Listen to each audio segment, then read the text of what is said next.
Welcome to the Fatherhood Fitness Podcast. I'm your host, Anthony Pluff. Each week, we will cover various topics that dads struggle with in their fitness journey. I'll give you actionable steps that you can apply right away, not only to take back control of your own health, but so you're able to be a better example for your kids too. If you've been, focusing on weight loss this year, you've been trying to get into a fitness routine, you've been trying to, make some healthier changes, then this next month here adds a lot, and it obviously, it's going to challenge you. And I always like to try and get my clients to set, their New Year's resolutions, their New Year's goals about this time of year, because it gives you this. December is probably, for a lot of people, it's a very busy time of year, and it's probably one of the most busiest times of year. And so if you can stick with, your routine over the next, 4 or 5 weeks here, then there's a good chance, you're going to be able to do it the rest of the year. All right, welcome in. It is Thanksgiving week. This is one of the best times of year. I love the holidays. I love Thanksgiving. I love Christmas. And so this next month is just a lot of fun. This past week, I've taken 2 of the kids to go shopping, help me shop for their brother and sister, get some stuff for my wife too. And so we've been kind of rotating turns, just kind of picking presents out. And it's just been a lot of fun. I enjoy this time of year a lot, but it can also be, pretty stressful. I'm somebody who really likes, I enjoy being home. I've been that way pretty much my whole life. And I enjoy going on vacation, going to visit people, but at the end of the day, I like sleeping in my own bed. And so sometimes it can be a little bit overwhelming with everything going on. You're seeing lots of family, you're seeing lots of friends, and maybe you're going to holiday parties. And all that stuff can kind of add up. And if you don't have, the luxury, of, having, family close to you, then obviously you're the one doing traveling, or people are coming to you, and if they're coming to you, you spend lots of time with them, and probably more time than you normally do. And it all just kind of adds up there. And so I get it can be stressful, and it's stressful for me at times for sure. But I really do love this time of year. But I know that, if you've been, focusing on weight loss this year, you've been trying to get into a fitness routine, you've been trying to, make some healthier changes, then this next month here adds a lot, and it obviously, it's going to challenge you. And I always like to try and get my clients to set their New Year's resolutions, their New Year's goals about this time of year, because it gives you, December is probably, for a lot of people, it's a very busy time of year, and it's probably one of the most busiest times of year. And so if you can stick with your routine over the next, 4 or 5 weeks here, then there's a good chance, you're going to be able to do it the rest of the year. And I used to be really big on, figuring out, if, for just kind of telling people, if you can't stick with this, for the next year, for the next 2 years, then it's probably not for you. And I've kind of eased up on that a little bit, because I know that, we have different seasons, right? We have 4 seasons in the year, and we have different seasons in our life. But I always like to create minimums. And so right now, we're about to wrap up here, actually, as it'll probably be just wrapping up as this podcast gets released here. But I'm doing something called the Thanksgiving Tune-Up Challenge, and we've got about 25 dads in the challenge right now, and we're focusing on eating until satisfied. We're focusing on getting 2 workouts in over the course of 7 days, hitting 7,500 steps, and hitting 64 ounces of water each day. And it doesn't seem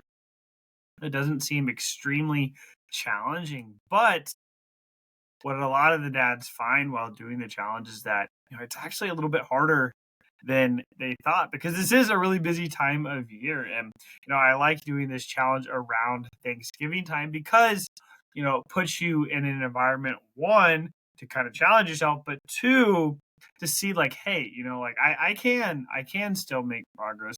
I can still do, some of these things that are going to help kind of move, the needle forward a little bit, while this time of year is just super busy. And so what I like to do is, I do it from Wednesday to Wednesday. So the Wednesday before Thanksgiving to the day before Thanksgiving, because then, they're heading into Thanksgiving with some momentum, then they can enjoy themselves, then they can have, a really great week all of a sudden. it's the weekend, maybe they get another week out, and they just kind of build off of that. And then they have a really good December and they start working on their New Year's resolutions. One of the things that I think is just super important is that we got to have some kind of restrictions if we want to make progress. Now, I had a call with somebody, I think it was 2 or 3 years ago, and he told me that, he just, food, money, these are things that were kind of lacking as he was growing up. And he just didn't want to feel restricted now. And so he had goals he wanted to accomplish, but he wasn't willing to cut back on food because these are things that as he grew up, he saw that lack. And so now as he's older, he's not like, extremely out of shape or anything, but he's just not where he wants to be. But he's not willing to, track his food, to see where he's at, to have just that awareness of where he's at. But, he's kind of made these decisions, and when we make decisions, we have to live with the results, right?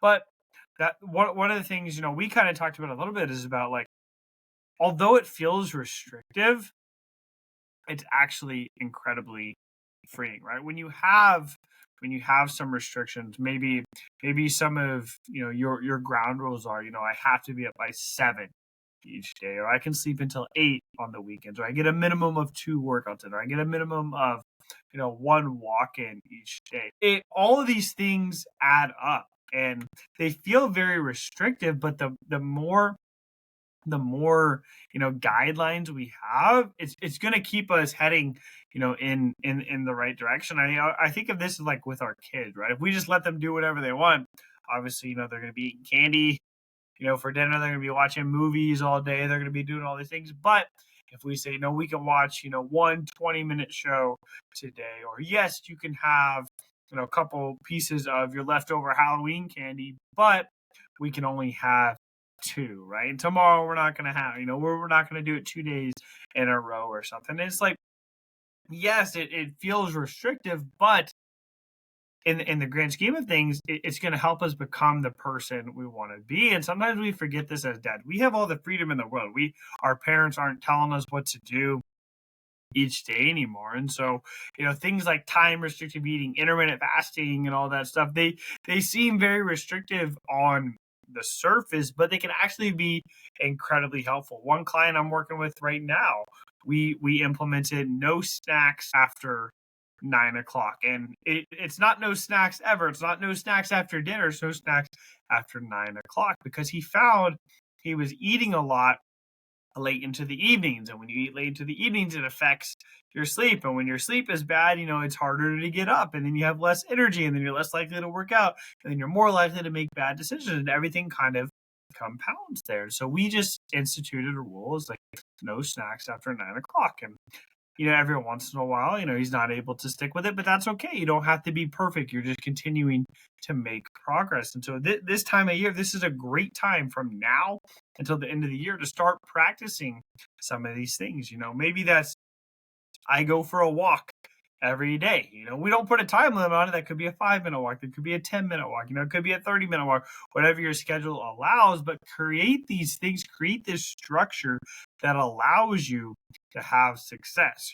For me, I used to practice intermittent fasting in a sense because I've never really been a big breakfast eater, except for at hotels. You get a free breakfast, of course I'm going to eat, but I've never been a huge breakfast eater. And so for me, it was easy to just wait until lunch each day to eat. And so when there are times in my life when I was trying to cut weight a little bit, I just waited until lunch. And so now I go from lunch until I would try and stop my eating about 2 to 3 hours before bed. And so if I'm only eating from noon to 7 or 8, or 9, depending on when I'm going to bed, then obviously that window of eating is much shorter, and it's less opportunity to overeat. And that's what I want to get across here, is that these restrictions, these rules aren't to not to just make your life miserable. They're to help you. And the more barriers we have in place, the easier it's going to be to help us get to where we want to go. And so as we head into the holidays here, at Thanksgiving coming up, look at some areas of your life where you could add, just a little bit of friction that's going to allow you, to have success. And so that could be, on Thanksgiving. For me, what I'm going to do is I'm going to have one plate. I'm going to follow the one plate rule. Right? I love Thanksgiving. I love turkey. I love stuffing. I love mashed potatoes. I love green bean casserole. I love pie. I love all these things, but I'm going to allow myself to have one plate. And I'm going to fill that plate up. I'm going to put whatever I want on that plate. And then I'm going to have one dessert that's probably going to be on a separate plate. But after I'm done with that, I'm done. That's my meal. I'm not going back for a second plate, because most of the time, if I wait 15, 20 minutes, I'll find, I'm pretty satisfied. I don't actually need more. The reason I ate more is because it was there. And that's a lot of times that's what happens. We eat more because it's there. It's not that we're just craving chips all the time, but they're on the counter. They're in the cupboard, right? We open it up. We say no, 20 times throughout the day, but we pass it so many times. Eventually, we're going to give in. And so creating some structure, creating some rules that are going to allow you to succeed are going to be very helpful. Maybe for you, maybe it's alcohol, right? Maybe in the evening you have, a beer, you have a glass of wine, or you have a drink that just kind of relaxes you a little bit. And there's nothing wrong with that, right? Obviously, if we're doing this, every single night, we should probably, look into that, what's causing that. But if you want to have a beer or two, to kind of, to relax, have fun, enjoy some time, with family or friends over the next few weeks over the holiday, that's completely fine, right? But have some restrictions here. Is it going to be one beer? Is it going to be two beers? Is it going to be once a week? Is it going to be twice a week? It doesn't matter to me what it is for you. You have to decide this, and then you have to stick with it. Obviously, that's the hardest part, right? But just having a little bit of friction there, creating these rules, even just creating them themselves, is going to make it, just kind of give you a little bit of friction there, that may help you stay on track. And so if your rule is like, hey, I'm having, one cookie, when I go to this Christmas party this week, and you're at the Christmas party, you've had the one cookie, somebody offers you a second one, or, you're kind of craving the second one there. Even just setting that rule could potentially help you stay on track by, like, it's in the back of your mind. You're like, hey, I set this rule for one cookie. I'm having a second one here. There may be a little bit of resistance there. And that resistance there is what's going to help you stay on track. And so it's not meant to make you just not enjoy this time. Like I said, this is my favorite time of year. Thanksgiving food, my absolutely favorite food. I love stuffing. I could just literally eat, an entire bowl of it. But for me, I'm practicing the one plate rule. So I'm going to have one plate. I'm going to have one dessert there.